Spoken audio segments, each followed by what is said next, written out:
사랑하는 여러분, 오늘 성경 본문이 있는 곳이 가버나움입니다. 가버나움은 예수님께서 갈릴리 지역에서 복음을 전하시고 많은 기적을 행하신 사역의 중심지였습니다. 예수님께서 원래 자라난 곳은 나사렛입니다. 나사렛에서 갈릴리 가버나움으로 이사를 가셨습니다. 가버나움에는 베드로의 집이 있었습니다. 예수님의 제자 베드로가 그의 가족과 함께 가버나움에 살았습니다. 예수님께서는 베드로 집에서 장모의 열병을 고쳐주셨습니다. 또한 그곳에 많은 병자와 귀신 들린 사람들을 예수님께서 고쳐주셨습니다. 중풍병자를 고쳐주셨고 백부장의 종을 고쳐주셨고 회당에서 귀신 들린 사람을 고쳐주셨고 특별히 회당장 야이로의 딸과 혈루증 여인을 고쳐주신 사건들이 기록되어 있습니다. 오늘 본문은 중풍병자를 지붕을 통해 예수님이 계신 곳에 내려보내는 사건이 가버나움에서 일어났습니다. 이 가버나움에서 예수의 말씀을 듣고 수많은 기적을 직접 체험한 사람들이 많았습니다. 그런데 예수님께서는 마태복음 11장 23절에서 이런 말씀을 합니다. 예수님께서 가버나움을 매우 강하게 책망하신 말씀이 있습니다. 가버나움아, 내가 하늘에까지 높아지겠느냐? 음부에까지 낮아지리라. 이 가버나움이 왜 이런 예수님의 책망을 받았을까요? 마태복음 11장 23절에는 이렇게 말씀하십니다. 너에게 행한 모든 권능을 소돔에서 행하였다라면 그 성이 오늘까지 있었으리라. 이 말씀은 많은 은혜와 기적을 경험했다고 해서 자동적으로 믿음이 생기는 것이 아니라는 것을 알려주고 있습니다. 가버나움 사람들은 예수님의 기적을 많이 보았습니다. 예수님의 말씀도 들었습니다. 병 고침도 경험했습니다. 그러나 그들의 삶이 회개와 믿음으로 충분히 변화되지 않았다는 것을 알 수 있습니다. 가버나움의 역사를 보면 우리는 예수님의 갈릴리의 사역의 중심지였고 예수님의 말씀과 수많은 기적을 경험했지만 회개하지 않는 모습을 통해서 많은 은혜를 받은 자에게는 반드시 그만큼 책임이 따른다는 영적 교훈을 주는 도시라고 할 수 있습니다. 특별히 오늘 마가복음 2장 1절부터 12절에는 이 가버나움에서 중풍병자를 네 사람이 메고 와서 지붕을 뜯고 구멍을 내고 중풍병자가 누운 상을 달아내리는 사건이 기록되어 있습니다. 오늘 말씀의 제목은 일어나 내 상을 가지고 집으로 가라입니다. 영어로는 더 간단합니다. Take your mat and go home으로 되어 있습니다. 이 본문 말씀을 통해서 중풍병자를 낫게 하는 기적을 체험하기 위해서는 예수 그리스도께서 주시는 메시지를 함께 살펴보고자 합니다. 마가복음 2장에 기록된 중풍병자를 낫게 하는 기적을 통해서 주시는 첫 번째 메시지는 메워 가지고 예수께로 와야 합니다.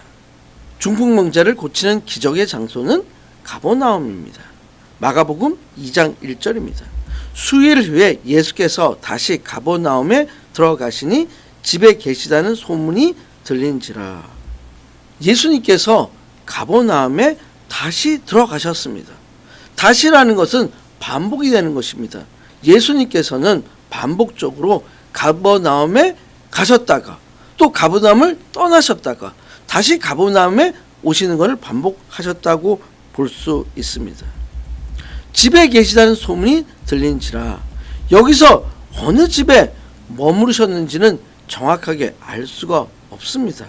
베드로의 장모의 집인 베드로의 집이지 않을까 생각이 합니다. 그곳에 사람들이 몰려옵니다.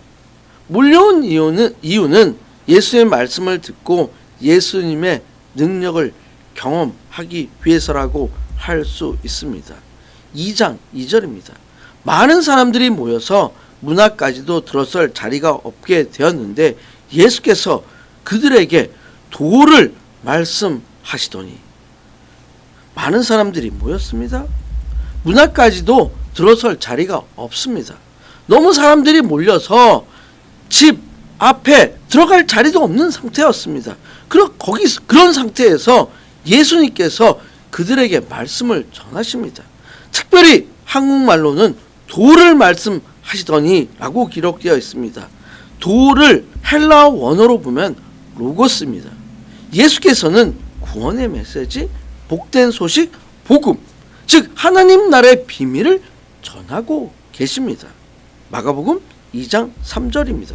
그때 사람들이 한 중풍병자를 4사람에게 메워가지고 예수께로 올세. 중풍병자를 메고 오는 사람이 4명입니다.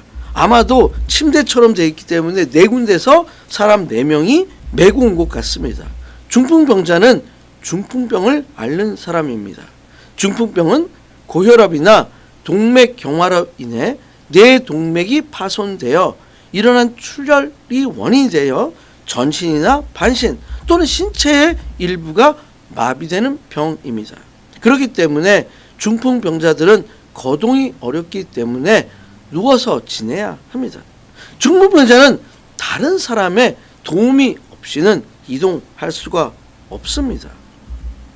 이 중풍병자의 고치신 기적의 사건은 예수님께서 죄를 사하는 권세를 가지신 분이고 인류 구원의 메시아이심을 보여주는 사건이라고 할 수 있습니다. 즉 영적인 측면에서 볼 때 중풍병자는 그들 스스로가 구원의 메시지를 들을 수 없는 사람입니다. 좀 더 쉽게 말하면 중풍병자 입장에서 예수님이 메시아 구주로 오셨다고 들을 수 있습니다. 그런데 중풍병자는 예수님이 계신 곳에 혼자 갈 수가 없습니다. 마치 때로는 선교적인 측면에서 볼 때 미전도 종족, 왜냐하면 복음이 전달되지 않으면 복음을 들을 수 없는, 전하는 자가 없으면 복음에 대해서 전혀 모르는 중풍병자 입장에서 누군가가 전해주거나 예수님이 계신 곳으로 가지 않으면 고침을 받을 수 없는 그런 상태라고 할 수 있습니다. 그렇기 때문에 중풍병자를 4명의 사람들이 메고 중풍병자를 같이 데리고 예수님께로 와야 합니다. 이게 오늘 첫 번째 메시지입니다. 과연 4사람이 누구일까요? 아마도 중풍병자의 친구들일 것이라고 생각합니다. 혹시 가족? 때로는 친족이라고 생각할 수 있습니다. 왜냐하면 중풍병자가 꼭 고침을 받기를 원했을 것 같습니다. 그러니까 메고 온 것이죠. 사랑하는 여러분, 여러분의 가족, 친구, 친척들 중에서 마치 중풍병자처럼 예수님을 알지 못하는 분들이 있다면, 때로는 선교적으로 볼 때 복음을 한 번도 접해보지 못한 종족들이 있다면 마치 함께 메고 온 사람들처럼 의도적으로 복음의 메시지를 전해야 합니다. 여러분 모두가 중풍병자를 메고 온 사람들처럼 복음을 알지 못하는 사람, 종족, 민족에게 의도적으로 다가가서 전도와 선교의 사명을 다하시는 분들이 되시길 축원드립니다. 마가복음 2장에 기록된 중풍병자를 낫게 하는 기적을 통해서 주시는 두 번째 메시지는 누운 상을 달아 내리니입니다. 중풍병자를 고치는 기적을 체험하기 위해서는 누운 상을 달아 내려야 합니다. 마가복음 2장 4절을 보십시오. 무리들 때문에 예수께 데려갈 수 없으므로 그 계신 곳에 지붕을 뜯어 구멍을 내고 중풍병자가 누운 상을 달아 내리니, 예수님께로 이 중풍병자를 데리고 와서 고침의 역사를 체험하기 위해서 메고 예수님이 계신 집 앞까지 왔습니다. 그런데 예수님께로 가지를 못합니다. 사람이 많으니까, 장애물이 많으니까. 아마도 그들은 생각을 한 것 같습니다. 어떻게 하면 좋을까? 지붕을 뜯습니다. 지붕은요, 비, 이슬, 햇빛을 막기 위해서 가옥의 꼭대기에 씌우는 덮개 같은 형태로 되어 있다는 것입니다. 일반적으로 이스라엘 가옥의 옥상은요, 평평하게 만들어졌고 때로는 계단을 통해서 위로 올라갈 수 있도록 구조가 되었다고 합니다. 특별히 성경에는 모세 율법에 집을 지을 때 불의의 사고가 생기지 않도록 지붕에 난간을 만들으라고 명시되어 있다고 합니다. 지붕에서 담화를 나누거나, 지붕은 때로는 애국하는 장소로, 때로는 초막절을 지낼 때 초막을 지내는 곳입니다. 특별히 사도행전 10장 9절에서 베드로가 기도할 때 환상을 본 곳도 지붕입니다. 마가복음 2장 4절에 무리들 때문에 예수께로 중풍병자를 데리고 가려고 그러는데 갈 수가 없습니다. 그래서 지붕을 뜯고 구멍을 내고 중풍병자의 누운상을 달아서 내립니다. 마치 이것은 중풍병자처럼 스스로 예수님께 나올 수 없는 자들을 메고 와서 지붕을 뚫고 구멍을 내고 중풍병자의 누운상을 지붕에서부터 내리는, 참 수고가 많을 것 같습니다. 저도 이것을 보면서 한 사람의 병을 고치기 위해서 이 4명의 친구들은 참 수고를 많이 하고 있습니다. 또한 지붕을 뜯었으면은 나중에 병자가 고쳐주면 어떻게 할까요? 지붕을 또 고쳐줘야 되지 않습니까? 경제적인 희생을 또한 해야 될 것 같습니다. 또한 누운상을 내리려면 밧줄을 매가지고 이렇게 내려야 되는데 아주 힘들지요. 그런데 그들은 이런 수고를 적극적으로 했습니다. 그들은 한 사람이 아니라 여러 사람이 함께 하였습니다. 함께 메고 온 사람들은 신앙의 공동체라고 할 수 있습니다. 이 신앙의 공동체는 오늘날의 교회라고 할 수 있습니다. 베드로전서 2장 9절에는 이렇게 기록되어 있습니다. 그러나 너희는 택한 족속이요 왕같은 제사장들이요 거룩한 나라요 그의 소유가 된 백성이니 이는 너희를 어두운 데서 불러내어 그의 귀한 빛에 들어가게 하신 이의 아름다운 덕을 선포하게 하려 하심이라. 그리스도인의 4가지 모습을 보여주고 있습니다. 택한 족속, 왕같은 제사장, 거룩한 나라요, 소유된 백성입니다. 이것은 세상을 향한 그리스도인의 자세라고 할 수 있습니다. 제사장으로서 예배와 기도를 통해서 세상을 위해서 중보하며 그리스도인들이 모인 교회는 하늘과 땅을 연결시키는 역할을 해야 합니다. 특별히 요한계시록 5장 8절에서 책을 취하심에 4생물과 24장로들이 어린 양 앞에 엎드려 각각 검은고와 향이 가득한 금 대접을 가졌으니 이 향은 성도들의 기도들이라. 향이 가득한 금 대접이 있는데 그 향은 성도들의 기도라고 하였습니다. 성도들의 기도가 향기가 있어야 합니다. 이것은 마치 교회가 세상을 섬기는 것과 같습니다. 섬기는 것은 단순히 착한 일, 봉사, 재정적 지원을 하는 것 이상이 되어야 합니다. 하나님께서 인간의 역사 속에서 개입하심을 선포해야 합니다. 그렇기 때문에 교회의 본질적 사명은 영혼 구원에 힘써야 한다는 것을 알 수가 있습니다. 마태복음 18장 19절에서 20절을 보시길 바랍니다.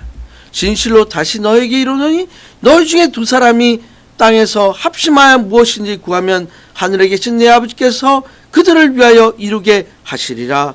2-3사람이 내 이름으로 모인 곳에는 나도 그들 중에 있느니라. 예수님께서 말씀하십니다. 2-3사람이 모인 곳에 그곳에 나도 함께 하시겠다. 이것은 바로 예수님께서 4사람이 메고 온 공동체, 2-3사람이 모인 곳, 그 교회에 함께 하시겠다는 예수님의 약속이라고 할 수 있습니다. 특별히 고린도후서 4장 5절에는 그리스도인들이 어떤 가치관과 세계관을 가지고 사회를 바라봐야 하는지에 대해서 알려주고 있습니다. 우리는 우리를 전파하는 것이 아니라 오직 그리스도 예수의 주 되신 것과 또 예수를 위하여 우리가 너희의 종된 것을 전파함이라. 왜 그리스도인들이 세상을 향하여 수고해야 하는지에 대한 답을 주고 있습니다. 빛과 소금의 역할, 때로는 착한 일, 때로는 수고를 하는 일, 이 모든 일에 목적이 있기 때문입니다. 마치 지붕에 구멍을 내고 중풍병자가 누운 상을 달아내리는 것처럼 오늘날의 사회가 중풍병자와 같이 그들을 예수님께로 오게 해야 되는데 그들 스스로가 오지 못합니다. 그렇기 때문에 그리스도인들이 그들을 데리고 오고 누운 상을 또 내려고 이런 수고와 노력을 사회에 하게 되는 것입니다. 여러분의 수고와 노력을 통해서 사회를 섬기시고 그 사회를 섬김을 통해서 예수 그리스도를 전하시는 한 분 한 분이 되시길 간절히 축원드립니다. 마태복음 2장에 기록된 중풍병자를 낫게 하는 기적을 통해서 주시는 세 번째 메시지는 죄 사함을 받았느니라입니다.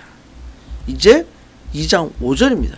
예수께서 그들의 믿음을 보시고 중풍병자에게 이르시되 작은 자야 내 죄 사함을 받았느니라 하시니, 특별히 예수님께서는 작은 자야 네 죄 사함을 받았느니라고 하십니다. 작은 자로 기록된 헬라어는 테크논입니다. 어린이, 출생과 같이 낳은 자식 등의 의미를 가지고 있습니다. 특별히 영어 버전 뉴 아메리칸 스탠다드 바이블에는 이렇게 되어 있습니다. When Jesus saw their faith, he said to paralyzed man, Son, your sins are forgiven. 뭐라고 기록되어 있나요? 아들, son이라고 기록되어 있습니다. 아마도 이 중풍병자는 어린아이처럼 나이가 어린 사람이 아닌 것 같습니다. 만약에 조금만 어린이면 혼자도 데려올 수 있었을 것입니다. 어른이기 때문에 네 사람이 함께 메고 왔습니다. 그런데 예수님은 마치 어린아이처럼 자녀처럼 son이라고 말씀하십니다. 이 son, 이 작은 자가 의미하는 것은 연약한 자를 가리킵니다. 죄에 빠져 있는 상태, 마른 뼈와 같은 영적 빈곤 상태, 영적 어린 아이와 같은 자, 영적 성숙이 덜 된 자를 가리킬 수가 있습니다. 죄를 나타내는 헬라어로는 하말티아라는 단어가 사용됩니다. 하말티아는 죄라는 단어지만 의미는 어떤 기준에 미달되는 상태, 목적에 미치지 않는 상태를 의미하고 있습니다. 즉 죄라는 것은 인간의 본성과 인간의 행위가 하나님께서 창조하시고 세우신 어떤 기준에 미달하고 그 기준으로부터 벗어났다는 것을 알려주고 있습니다. 예수님께서 선포하십니다. 작은 자여 네 죄사함을 받았느니라. 그렇습니다. 예수님을 통해서 죄사함을 받을 수 있습니다. 예수님만이 죄를 사할 수 있는 분이십니다. 죄를 사할 수 있는 것은 오직 하나님 한 분이십니다. 예수님은 하나님이십니다. 마가복음 2장 6절과 7절을 보시길 바랍니다. 어떤 서기관들이 거기에 앉아서 마음에 생각하기를 이 사람이 어찌 이렇게 말하는가, 신성모독이로다. 오직 하나님 한 분 외에는 누가 능히 죄를 사하겠느냐. 신성모독이라고 합니다. 왜냐하면 서기관들 입장에 있어서 오직 하나님만이 죄를 사하시는 분입니다. 그들은 예수님을 하나님으로 알지 못하였습니다. 그렇기 때문에 죄를 용서해 주시는 모습을 본 서기관들은 예수님이 자신이 신이라고 신성 모독을 했다고 주장을 합니다. 그러나 예수님께서는 2장 8절에서 10절에서 정확하게 말씀하십니다. 8절입니다. 그들이 속으로 이렇게 생각하는 줄을 예수께서 곧 중심에 아시고 이르시되 어찌하여 이것을 마음에 생각하느냐. 너희가 내가 하는 말이 신성 모독이라고 생각하느냐? 너희는 왜 그렇게 생각하느냐? 질문을 하십니다. 중풍병자에게 내 죄사함을 받았느니라 하는 말과 일어나 내 상을 가지고 걸어가라 하는 말 중에서 어느 것이 쉽느냐? 예수님께서 물어보십니다. 그리고 10절입니다. 그러나 인자가 땅에서 죄를 사하는 권세가 있는 줄을 너희로 알게 하려 하노라 하시고 중풍병자에게 말씀하시되, 이 말씀은 예수님께서 하나님이시며 메시아로 오셔서 세상에 죄를 사하시는 권세가 있는 줄을 저들에게 알게 하시려고 의도적으로 중풍병자에게 작은 자여 내 죄사함을 받았느니라고 선포하신 것입니다. 예수 그리스도가 우리의 모든 죄를 사해 주십니다. 예수 그리스도의 보혈의 피로 우리가 구원을 받습니다. 이제 11절입니다. 내가 내게 이르노니 일어나 내 상을 가지고 집으로 가라 하시니, 일어나라고 말씀하십니다. 중풍병자는 스스로 일어날 수 없는 사람입니다. 그런데 그 중풍병자에게 일어나! 라고 말씀하십니다. 우리의 힘으로 해결할 수 없는 문제 앞에서도 주님께서 말씀하시면 새로운 역사가 시작된다는 걸 알 수 있습니다. 내 상을 가지고 라고 말씀하십니다. 이것은 영어로는 your mat라고 되어 있습니다. 이것은 아주 중요한 의미가 있습니다. 예수님께서는 사람을 일으키신 다음에 그가 누웠던 그 자리 그대로 두고 떠나게 하지 않으셨습니다. 내 상을 가지고 가라는 말씀은 과거에는 그 상이 그 사람을 붙잡고 있었습니다. 이제는 그 사람이 그 상을 들고 가게 합니다. 이것은 어떤 상이라고 할 수 있는, 이 매트라고 할 수 있는 것은 과거에는 매트가 없으면 중풍병자가 살 수 없었습니다. 이제는 그 매트를 중풍병자가 들고 갑니다. 우리의 삶의 자세에 대한 변화라고 할 수 있습니다. 주어진 환경에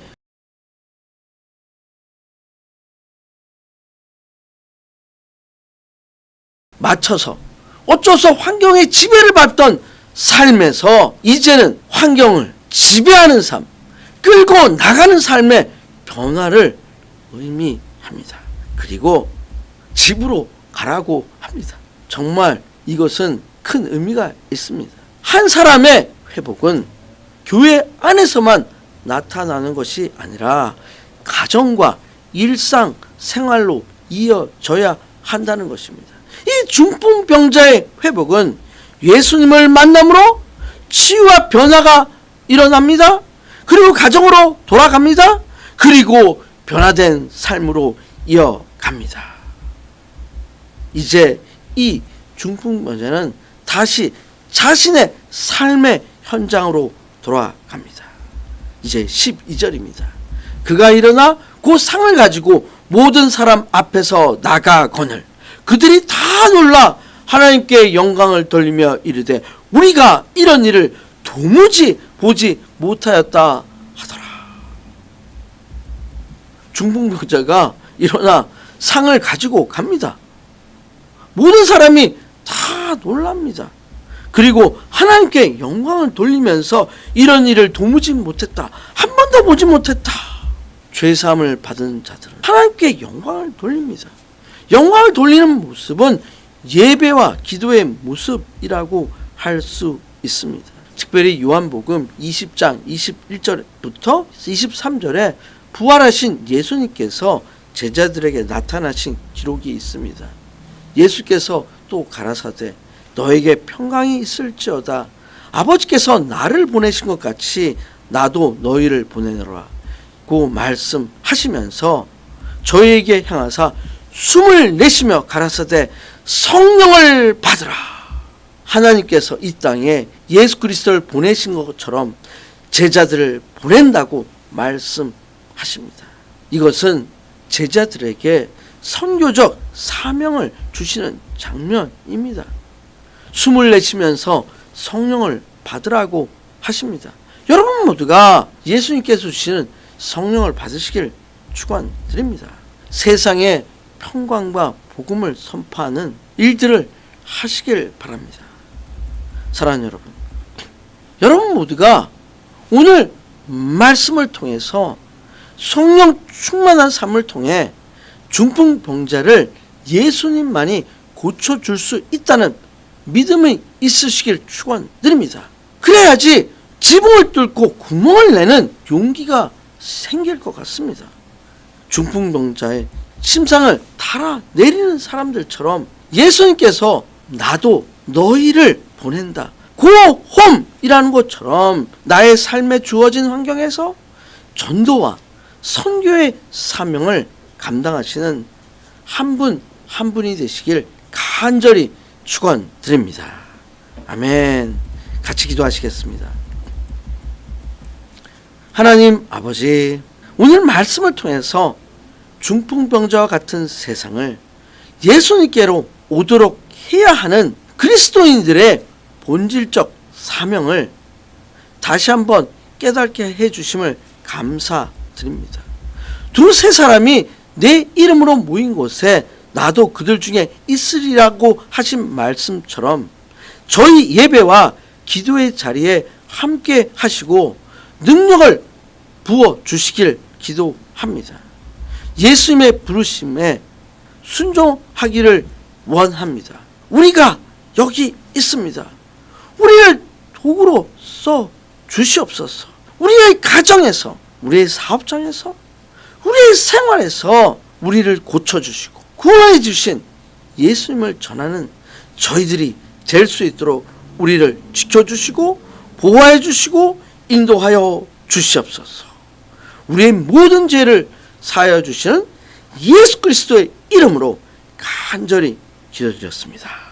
아멘.